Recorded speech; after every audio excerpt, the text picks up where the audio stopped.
नमस्कार साथियों, स्वागत है हमारे यूट्यूब चैनल पर। कैसे हो आप सभी। तो देखते हैं कि पीएम मोदी का एक नया ऐलान जारी हो गया है। इसमें क्या है कि किसको राशन मिलेगा और किसको राशन नहीं मिलेगा। तो इसके बारे में देखते हैं कि पीएम मोदी ने क्या नई सूचना दी है। तो बीपीएल को नहीं मिलेगा राशन और वो 1 जुलाई से नहीं मिलेंगे सभी फायदे। अब जो भी फायदे हैं वो बीपीएल को नहीं मिलेगा। क्यों नहीं मिलेगा, क्या रीज़न है, और रीज़न देखते हैं क्यों किया मोदी ने बीपीएल को बंद राशन देना। अब एपीएल को 9 फायदे मिलेंगे। ऐसा क्या हो गया जो कि एपीएल को फायदे मिल रहे हैं और बीपीएल को फायदे नहीं मिल रहे हैं। ताकि मिलना बीपीएल को चाहिए, एपीएल को कम फायदे देती है सरकार। बीपीएल गरीब की श्रेणी में आता है तो बीपीएल को फायदा ज़्यादा देती है। लेकिन सरकार ने, मोदी सरकार ने बीपीएल वालों को राशन बंद क्यों कर दिया है। अभी इसका कारण जानते हैं आगे वीडियो में। तो मेरे साथ वीडियो में बने रहिए। वीडियो को लाइक शेयर जरूर करें और चैनल को सब्सक्राइब जरूर करें। आगे देखते हैं। राशन कार्ड, देश के करोड़ों राशन कार्ड धारकों के लिए एक अच्छी खबर सामने आई है। केंद्र सरकार ने सार्वजनिक वितरण प्रणाली में बड़े बदलाव करते हुए नई व्यवस्था लागू कर दी है, जिससे अब कार्ड धारकों को पहले से कहीं ज़्यादा जरूरी सामान मुफ्त में मिलेगा। इसके अलावा वितरण प्रक्रिया को और अधिक पारदर्शी और सरल बनाया है। यानी जो राशन वितरण करता है उसको अब और सरल बना दिया है प्रक्रिया को। अब मिलेगा ज़्यादा सामान, सिर्फ अनाज नहीं, रोज़मर्रा की ज़रूरी चीज़ें। यानी सिर्फ अनाज ही नहीं, रोज़मर्रा को बहुत सारी चीज़ें मिलेगी। क्या क्या चीज़ें चाहिए वो सारी चीज़ें मिलेगी। यानी नई व्यवस्था के तहत राशन कार्ड धारकों को अब सिर्फ चावल गेहूं ही नहीं बल्कि चना, नमक, खाद्य तेल, नहाने का साबुन और बाजरा जैसी ज़रूरी वस्तुएं भी मुफ्त में दी जाएगी। यानी बहुत सी वस्तुएं सरकार ने दे दी, शुरू कर दी है देने।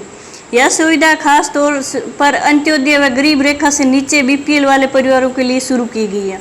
ये गरीबी रेखा से नीचे हैं उसके लिए शुरू किया सरकार ने।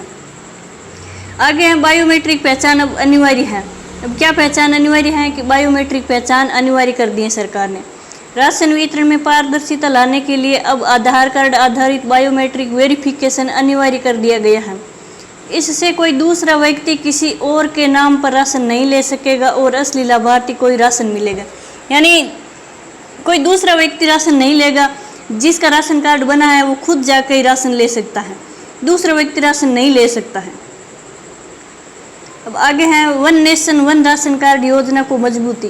क्या है one nation one ration card योजना। अब आप देश के किसी भी कोने में जाकर अपना राशन ले सकते हैं। यानी यदि आप एक राज्य से दूसरे राज्य में काम के सिलसिले में गए हैं तो भी आप वहाँ आपका राशन कार्ड मान्य होगा। यह प्रवासी मजदूरों और दूर दराज के लोगों के लिए एक बड़ी राहत है।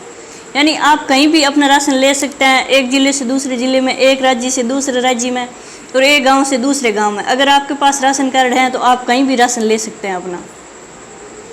आगे हैं बायोमेट्रिक न हो तो ओटीपी से मिलेगा राशन। अगर आपके बायोमेट्रिक न हो तो ओटीपी से भी राशन कार्ड मिल सकता है। अगर किसी कारणवश बायोमेट्रिक वेरिफिकेशन संभव न हो तो रजिस्टर्ड मोबाइल नंबर पर ओटीपी भेजकर भी राशन लिया जा सकेगा।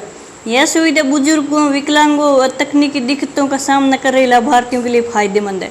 यानी जो बुजुर्ग व्यक्ति है, विकलांग है, उनके लिए फायदेमंद है। आगे देखते हैं राशन दुकानों का समय बदला, अब सुविधाएं बढ़ेगी। अब राशन वाली दुकानों की क्या समय हो गया। नई गाइडलाइन के अनुसार अब राशन की दुकानें सुबह 8 बजे से शाम 6 बजे तक खुलेगी। कितने बजे तक खुलेगी? सुबह 8 से शाम 6 बजे तक खुली रहेगी। साथ ही हर दुकान पर डिजिटल डिस्प्ले बोर्ड लगाया जाएगा जिसमें हर दिन मिलने वाले सामान की सूची और उसकी मात्रा साफ तौर पर दर्शाई जाएगी। यह नई व्यवस्था करोड़ों लोगों के लिए राहत लेकर आई है और इससे वितरण प्रणाली में पारदर्शिता, सुविधा और समानता सुनिश्चित होगी। राशन कार्ड धारकों को सलाह दी जाती है कि वे अपना आधार अपडेट और मोबाइल नंबर पंजीकृत कराना सुनिश्चित करें ताकि सभी सुविधाओं का लाभ समय पर मिल सके। अगर आपने आधार अपडेट नहीं कराया है, मोबाइल नंबर पंजीकृत नहीं कराया है तो आपको सुविधा टाइम पर नहीं मिलेगी।